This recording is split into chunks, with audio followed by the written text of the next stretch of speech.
The Tom Woods Show, episode 1979. Prepare to set fire to the index card of allowable opinion. Your daily dose of liberty education starts here. The Tom Woods Show. Hey folks, don't even think about missing the libertarian event of the year, the 2000th episode of The Tom Woods Show, live in Orlando, featuring many of your favorites from The Tom Woods Show. And Michael Malice says his special surprise guest, whose identity I myself don't even know, will bring the house down. Cost nothing to attend. Register at tomwoods2000.com. Hey everybody, Tom Woods here. I'm talking today to Cameron Sorsby, who is CEO of Praxis, which is an organization I have endorsed and supported pretty much since its inception. And I've had numerous people, young people, go through their program with success, and I cannot recommend it more highly. It is an alternative to the traditional pattern of you finish high school and then you go off to college for 4 years, rack up $200,000 in debt or whatever it is, but sometimes not quite that much. But then you just sit around and maybe somebody will hire you somewhere. This is very different. This is an opportunity for you to get an internship or apprenticeship type program in a startup somewhere. And for several years, you work for them. So instead of spending several years accumulating debt, you're spending several years accumulating experience and then earning money instead of throwing it out the window. And this makes you stand out. And this is especially important at a time like this when everything's crazy, and there are vaccine mandates on college campuses for kids who obviously don't need them. And since, as we know by now, the vaccines are not stopping the spread, then it really is just an individual decision. And yet they're not allowing people to make that individual decision. So Praxis is going to do something extra in light of that development on the campuses that will help these students who want to break out of this even further. So we're going to talk about that today also. So Cameron, welcome to the show. Thanks, Tom. Excited to be here. It's been a while since I've had somebody from Praxis on, and I'd love to check in with you guys from time to time. And of course, we're living through weird and disturbing times these days. We're living through times when people are increasingly uncertain about their employment or the terms of their employment. And colleges are supposed to be full of smart people, right? They're supposed to be full of smart people, and particularly the elite colleges. Everybody there has the attitude that we were born to rule over the rest of you. And yet, even though they're practically 100% vaccinated, these institutions are imposing the dumbest, most anti-science and irrational restrictions imaginable. So it's not super duper attractive to be at one of these institutions. Yeah, I think I'll pay Columbia University $60,000 a year to torture my kid and then blame him for everything that goes wrong. You might have an easier sell getting people to consider alternatives to college these days. So we're going to talk a bit about that in a little while, but I want to start with your personal experience. First, describe for us what the mission of Praxis is, and then tell me about your own personal experience, because now you're with the Praxis team, but you weren't always. You went through the program, you were successful in it, and you decided that this program itself has tremendous merit, and you want to be part of the team. Right. So first of all, the mission of Praxis, at the core of what we do, it's to help people discover and do what makes them come alive. And we do that through 12-month apprenticeship program. And our focus in that year-long program is to help ambitious, hardworking, intellectually curious young people start their careers, and not just their careers, but their lives off on the right foot, essentially. And we're helping them learn how to create value inside of a business, how to learn new skills, learn how to learn. And so I think the end goal is really so that you can be in control of your own life. And what you talked about just there, I think that mission is more important than ever, given the average person's dependencies on these institutions, not, within education, within corporate America, the health industry, everything. And I think ultimately the people that are most successful in the program, they have the confidence and know how to build a life of their own on their own terms. Well, so talk about your own personal experience. And first of all, do you mind if I ask how old you are now? Sure. I'm 30 years old right now. And I have a long history with Praxis. So I actually interned for our founder, Isaac Morehouse, before he started Praxis. And that was in my senior year of college, actually. And I really relate to the types of people that go through the program these days, because I was the kid growing up who I loved to learn and I hated school. I'd rather be playing sports, doing something competitive. I'd rather be, reading books that I found interesting. And except for, the occasional class or two where you have like an energetic, interesting teacher, I couldn't stand school. I couldn't stand homework. I didn't understand, what the value of 90% of what we were doing. And let's see, I graduated high school in 2008, and 99% of my graduating class, of course, you just go to college. It's hardly even a thought, it's just the next thing to do. If you don't go to college, there's something wrong with you. You must be a loser. So I remember just like jumping into school thinking that's like, all right, I'm just on to the next step of, traditional life, begrudgingly. And I really had a mindset shift about halfway through. First of all, I seriously considered dropping out. I was starting to get involved in libertarian student organizations. I volunteered for the Ron Paul campaign during the 2012 election. And Iowa caucus back then. And I realized like, okay, if I'm going to figure out what I want to do with my life, I have to start taking action and being intentional. I knew at that time, like college was just, something I was going to do to get done, but I knew I wasn't going to gain any value from it. So I started taking action, gaining experience, pursuing interests. And that really started my career discovery process. And long story short, I ended up interning for Isaac, and then he was starting this, dream company in my mind. The summer after I graduated, I landed a really great first job in Atlanta, Georgia. And I knew Praxis was something I wanted to be involved in. And I looked around and I thought, hey, the most valuable thing that this brand new business needs is paying customers. And also, like, I was really excited about the framework of the program experience overall. I essentially treated it like an entrepreneurial MBA program for myself. I was a college graduate, but I felt like I knew very little about how to build a career that I was going to, enjoy and find fulfillment from. So I decided to join the program, and I had an amazing experience. That was the first time in my life where I felt like I was participating in a educational program that was actually enjoyable and practical. I was learning, how to think like an entrepreneur, how to create more value in my first job and in my career. And I also learned that I have a lot more time on my hands than I realized. And in college, I think you're taught to be very passive. It's like, all right, you go to your classes, you do the assignments you're told to do, and you party as much as you can, essentially. And I think for most people, and including myself, that ends up being, very unfulfilling in the long term. So going through the program, it was the first time where, I felt like I had a spark in my eye, essentially. And then after the program, I joined the team shortly after that. I've been with Praxis as an employee since 2015, worked on the team. And then in 2019, had the very fortunate opportunity to become the CEO and kind of take the reins from Isaac.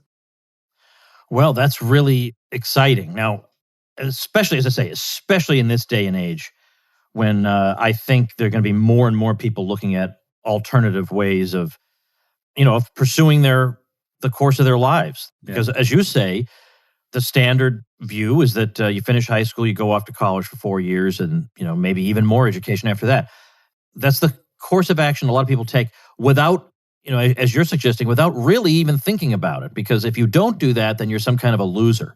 Is the strong implication in American society. You're some kind of a loser if you don't devote yourself to this. Now, I'm not a hypocrite in that I did follow that path. That's true. And I'm not saying nobody should ever, under any circumstances, follow that path. I'm not saying do as I say, not as I do. But I think in this environment, things are different from when I went to school, and they're different in two fundamental ways. Number one, three fundamental ways. Number one, I think the college campuses are far, far less desirable places to be than they were when I was in school. Yes, we had political correctness and we had irritating people on campus and we had totalitarians who couldn't stand even one dissenting voice. We had that, but it wasn't nearly as suffocating as it is now. I used to speak on college campuses over the past 10, 15 years, and now I just don't have any interest in doing it anymore. I just the environment there is not conducive to civil discourse. I just don't want to do it. So, number one, the campus is not as attractive. Secondly, the economy has changed. It's no longer the case that you go to school for 4 years and then you just sit by the phone and within half an hour, somebody will call and say that you're worth something and then you go work for them. That's not necessarily how it works. And a lot of these jobs are kind of short lived. So it may be a better idea to get the kind of experience you get with Praxis, go that way, or even start your own thing. But it's not 1957 anymore, where you just do the standard thing and you get the standard job. It's not working that way. And then thirdly, you've got all this medical stuff now, primarily this with crazy COVID restrictions. You can't socialize, you can't do this or that. You have to wear a mask, and it's all these sorts of things. But then, of course, the vaccine requirements at a lot of universities. You have to get a vaccine, and they think that'll help stop the spread, but they obviously are not very well informed. What a big surprise. The hysterics are not very well informed because the vaccines don't seem to stop the spread. That seems to be the pretty clear conclusion that we're drawing. It certainly after the first couple of months doesn't even provide protection against infection. So it doesn't seem to be stopping the spread anyway. So just mind your own business. This has nothing to do with you. If you think the vaccine will protect you, then you get it.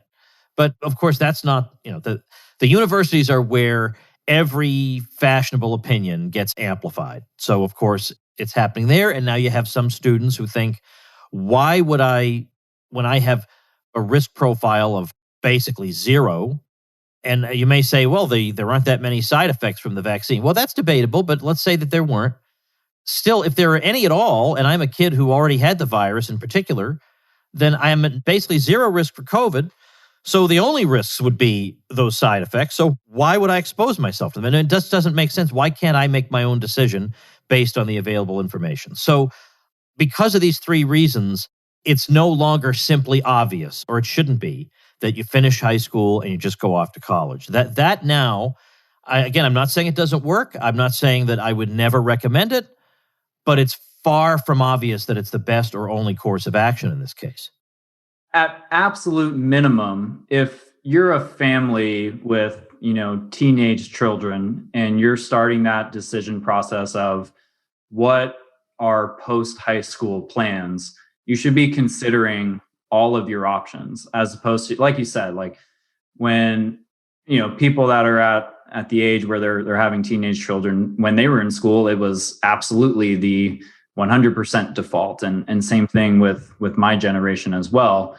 That's no longer the case. If you're not looking at alternative options, because there's more than ever and more popping up, then you're doing your family, your children a disservice. So the great news is, like I mentioned, there are more alternatives than ever. And I feel the silver lining of all the COVID stuff happening over the last 18, 19 months within education is that it is accelerating tremendously, like the move away from being dependent on college. Starting last summer, we saw an influx of applicants, high quality applicants that were completely disgruntled with their college experience. They experienced that, early 2020 spring semester, how terrible the customer experience of college was when they switched everything to online. And then once it became clear that, 90% plus of colleges were going to stay online for the fall semester, I think a lot of people were like, okay, I didn't even really enjoy my college experience in the first place. And now they're making me pay the same very expensive tuition for a much inferior product that they're providing me. I have no other choice but to look at other options. Hey, folks, let's say a quick word for our sponsor, Skillshare. We're living at a time when I think a lot of us feel our spirits just ground down by the news and what's happening in society. And frankly, we could all use something that lifts us up. that gives us purpose, that fills our hearts with joy. And Skillshare is just the thing. It's an online learning community with thousands and thousands of classes across a wide range of creative areas. So we're talking animation, photography, illustration, design, but also productivity, entrepreneurship. I was just looking through a new class on indoor gardening. So we're talking about houseplants, veggies, herbs. It's a tremendous variety of ways to get out of your comfort zone, explore something new, or build upon something you're already kind of good at and get even better. Now, because I'm a nerd who loves productivity and efficiency, I've taken Productivity for Creatives, Build a System That Brings Out Your Best by Thomas Frank. These are all manageable classes of often very short duration that get right to the point. You can do a class project, get feedback from a great community, and bring a little light into your soul during a dark time. Explore your creativity at Skillshare.com/Woods, where our listeners get a 1-month free trial of premium membership. That's 1 month free at Skillshare.com/Woods. Let me say a little something about Praxis, just in terms of what I know has been the experience of my listeners. I've had a bunch of Tom Woods Show listeners who themselves are young and heard about Praxis, applied, and have had a successful experience. In fact, I've featured some of them on the show when I used to promote you guys. I had just had them on. I said, just go ahead. I'm going to turn the microphone on. I want you to talk about what it was like. I've run into, in my travels around the country, parents who have said, thank goodness I found out about Praxis and told my son or daughter about it, because they've got a huge head start on their peers because they have no debt, because they didn't go to college. They have no debt, while their peers were in school fighting against indoctrinators and crazy people. My son or my daughter was going through the Praxis program, was working with a business and getting experience and ultimately earning money instead of paying it all out and being saddled with debt. So they've got a several-year advantage now over all their peers in terms of experience and earning and not being in debt. And so I have had people thanking me for doing this. And of course, I've known Isaac for a long time, and everything he does is great. He's been a great, great asset to the Liberty Movement for a long time. So I could not endorse you guys more strongly. But I was particularly keen to talk to you when I found out about the response of Praxis to the various vaccine mandates on college campuses, and the way that you're going to try to help at least some college students decide where to go from here in their lives. So talk about that for a minute. Yeah. So this week we announced, first of all, this is the first time we've ever had a formal COVID-19 policy for the program. And I'm going to read it super quick. It's, your vaccination status is none of our business. We respect your right to determine what's best for you, as well as your right to privacy. We will never inquire about nor discriminate on the basis of vaccination status. And along with that, update to the policy, we're announcing the 2021 Praxis Medical Freedom Scholarship. That's for any student who's been affected by their university's response to COVID-19 and they're looking for something different. We will honor a $1,000 tuition scholarship to the apprenticeship program for any of our 2022 cohorts. So if you're a student or a student who's not comfortable with the very, very strict regulations on college campuses and like you said, just straight out dumb policies, check out Praxis. We'll be having an exclusive workshop for Tom Woods listeners coming up. That's at discoverpraxis.com/Tom Woods. And you can learn more about the program and learn more about that scholarship offer as well. Well, I'm going to make this even easier for my people, because my people are used to tomwoods.com/X, Y, and Z. Okay. So I'll redirect from tomwoods.com/Praxis. And Praxis is just the way it sounds, Praxis, yep. tomwoods.com/Praxis. And that will get you signed up for that workshop. Because honestly, I know there are at least half of Tom Woods Show listeners are parents. So I did a demographic survey some time ago. So I know this is the kind of thing that even if your student or students right now aren't facing this problem, they will someday. And so it's good to consider all your options. And this is an excellent option that, as I say, plenty of Tom Woods Show listeners have done.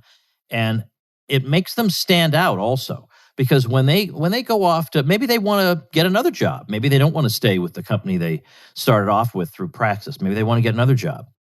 For that job, the people making the decision are going to be looking through a lot of applications. And all those applications are going to be, I went to the, University of Northern Idaho or something. There's nothing wrong with the University of Northern Idaho, by the way. But I'm just saying all these interchangeable universities, and they'll all be saying, I am somebody with a great skill set who is excited about bringing to your company my commitment to blah, blah, blah, blah, blah, blah, blah. But then your kid has an application that says, I didn't do any of that. I jumped right into the business. And I already have a portfolio, or I already have a track record, or I've already got references. I've got this, that, and the other thing that none of my peers have. Which one do you think is going to intrigue them the most? So that's why it's very important to think through. And you may say, now this isn't for my kid. I think we're going to go the traditional route, and we'll find him one of the 7 remaining sane colleges or something, and we'll do that. Okay. And again, for some fields, that's absolutely sensible, and no one's rendering any moral judgment on you. But I am saying you should examine all your options. All right, that's enough of my soapbox. So one point to hammer that home, Tom, about the signaling value of opting out of college and gaining experience in the real world. And essentially that's what Praxis helps you do. The myth that companies, growing businesses, care so much about your degree status that you won't even get a look from them or an interview from them if you don't have a college degree is just flat out wrong. Before I became CEO of the program, I was leading our job placement efforts and building our hiring network. I've talked to hundreds of companies, hundreds of contacts, from CEOs to, actually sane HR directors and sales managers and such. I've had 2 phone calls out of, probably 500 that somebody from the company said, sorry, we don't hire anyone without a college degree. 95% of the time, they don't even ask about, our participants from Praxis, like, did they go to college or not? What they want to know is, how do I know they can come in and create value for my business? And that's, if you're a young person looking to build a career and, get into quality companies and keep learning and building skills and for yourself, that's the question you should be asking yourself, not what formal education credentials do I need so that people will want to talk to me about a job? Right. And I'm telling you, I know, because I think some of us have unwittingly absorbed this conventional wisdom ourselves. Right. That, well, okay, maybe we'll have to make a real sacrifice not to go to college because there'll be a lot of employers who just won't even give us the time of day. Again, think about forget about mystery phantom employers. Think about you as an employer. Think about that stack of resumes. And there's one that sticks out like a sore thumb, and not in a bad way. And not like listing, here are all the details of my prison record. I don't mean sticking out like that. I mean sticking out, I've been in this particular field since I was basically a kid. And I've been working on this. I've been devoted to it. I've taken an alternative route. I'm willing to think in unconventional ways to get results. Well, maybe that's what I want, especially if I'm a small, growing business looking to outshine my competitors. Do I want somebody who takes the conventional route all the time, necessarily? Or do I want at least that one guy on my team who's willing to do things differently, roll the dice, take a risk, an intelligent risk, a risk that obviously in his case paid off? Maybe he's bringing something unique to my company, and I would be missing out if I didn't consider this guy. I tell you for a fact that's what I would do. That's the kind of person I would be looking at. So let me ask you just quickly, in a typical year, how many people are you admitting into the Praxis program? By the way, apparently, we were talking on the phone, there's no particular time that you have to apply. Like you have to get into the program by August or something. Even if you're in the middle of an academic year, you can just say, forget this, I'm not doing this anymore. And you can go crawling back to Praxis if you want.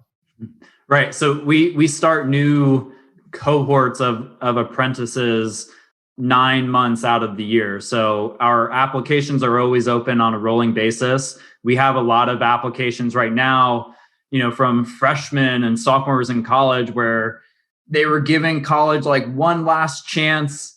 And within a few weeks of this semester, they're like, this is my last semester. I won't do this to myself anymore. So we're getting a lot of those applications for January right now.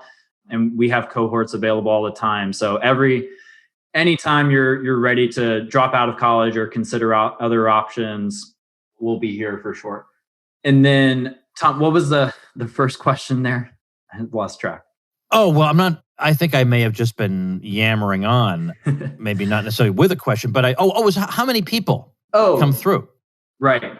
So yeah, right now we do anywhere from 105, 10 to 125 in a given year. And the story of Praxis, from my perspective, Tom, is that over the first 8 years of the program running, we've done all of the hard work, put in the blood, sweat, and tears to like really prove out the model of the program.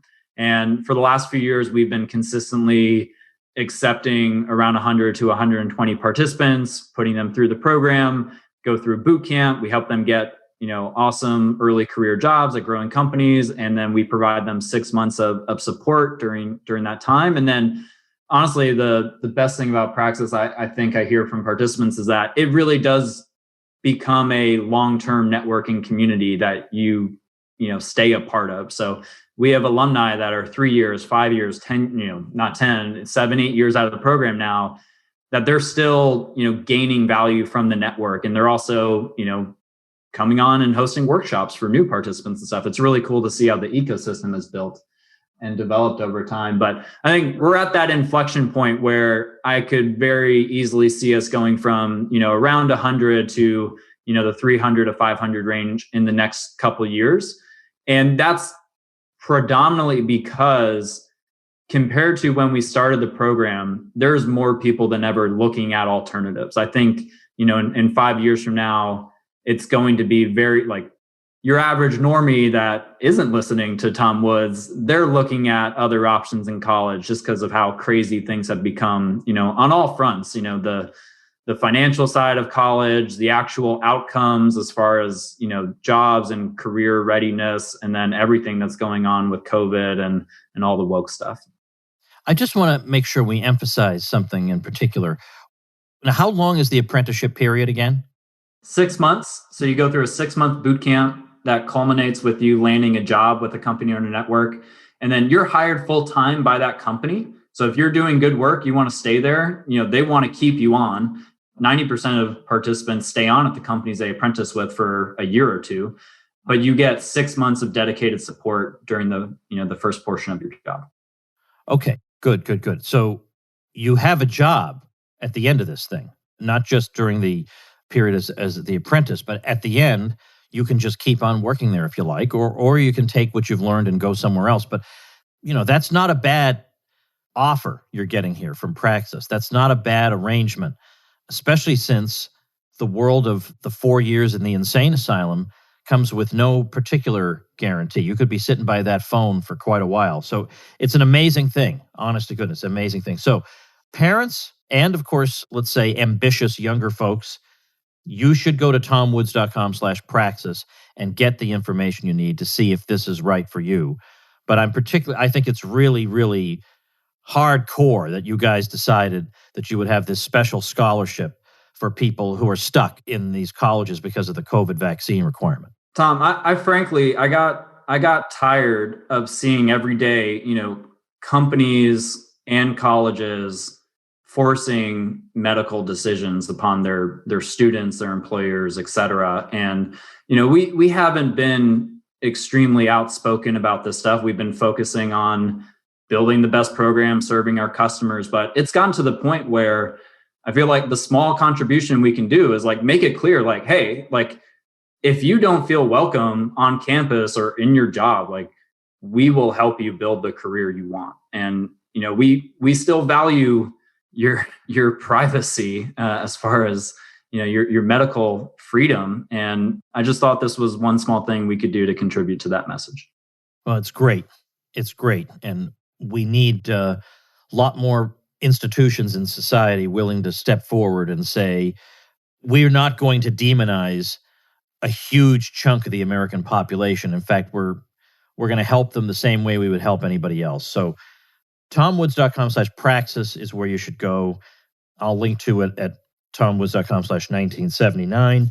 And I hope people will go to that, listen to the presentation, and decide if this is something that makes sense for their own children to pursue. So thank you very much, Cameron, for talking to me and for doing what you guys are doing. It's never been needed more than today. Thanks, Tom. Really enjoyed the conversation.